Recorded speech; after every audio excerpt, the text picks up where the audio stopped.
Some students wanted to know about angular variables.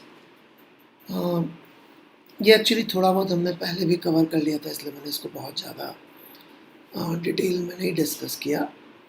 तो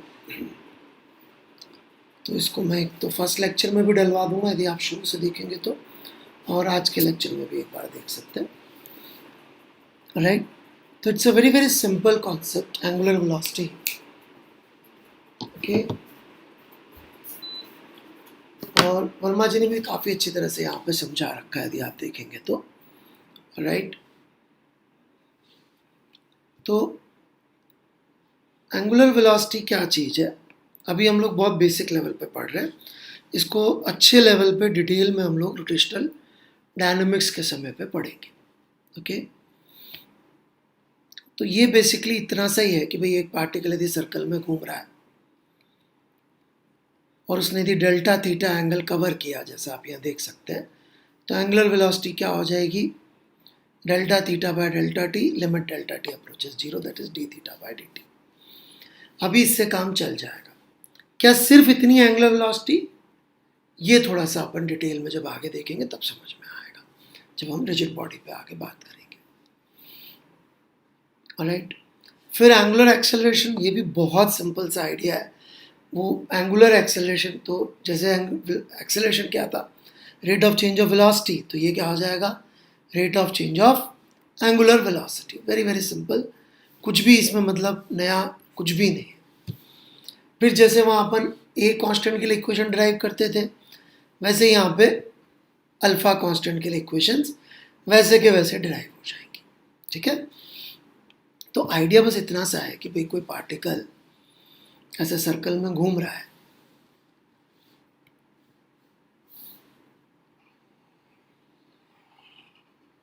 right. तो अपन यहाँ पर उसके एंगल की बात करते हैं, जी कितना एंगल उसने घूमा।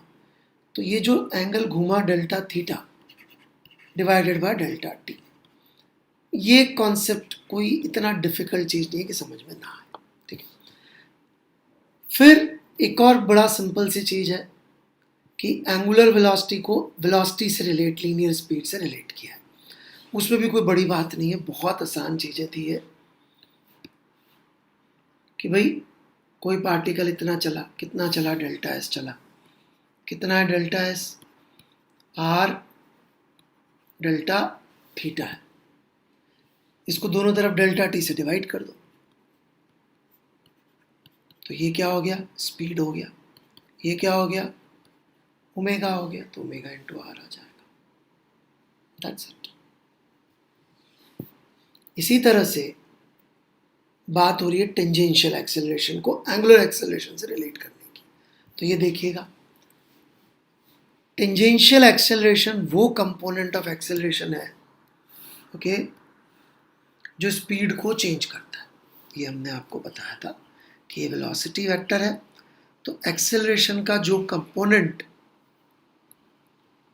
इस दिशा में आ जाता है, दैट इज टेंजेंशियल एक्सेलरेशन। तो टेंजेंशियल एक्सेलरेशन जो होगा वो rate of change of speed होता है। कैसे होता है rate of change of speed, because ये हमको बता रहा होता है कि भाई कितनी तेजी से स्पीड चेंज हो रही है। तो यदि अपन दोनों तरफ स्पीड के लिए वाला फॉर्मूला पुट कर दे, तो D by D T of R omega हो जाएगा। So that is R into D omega by D T, which is R into alpha. तो ये टेंजेंशियल एक्सेलरेशन और एंगुलर एक्सेलरेशन में रिलेशनशिप है, जिसकी भी हमें ज़रूरत पड़ती है, राइट। और अल्फा क्या था, वहाँ पे लिखा ही हुआ था D omega by D T. तो ये बहुत सिंपल से कुछ फॉर्मूले हैं, जिनमें कुछ ऐसा नहीं है कि बहुत कुछ आप सीख लेंगे, मैं कुछ सिखा दूंगा, बट फिर भी एक बार हमने बता दिए हैं for sake of completion,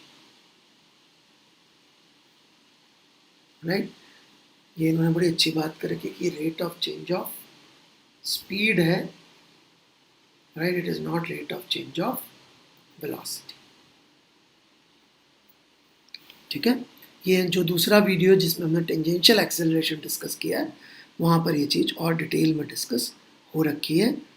alright, तो आप वो भी देख लीजिए, तो उसको इससे रिलेट करके आप इजीली समझ सकते हैं कि टेंजेंशियल स्पीड जो है वो क्या चीज़ होती है। ठीक है।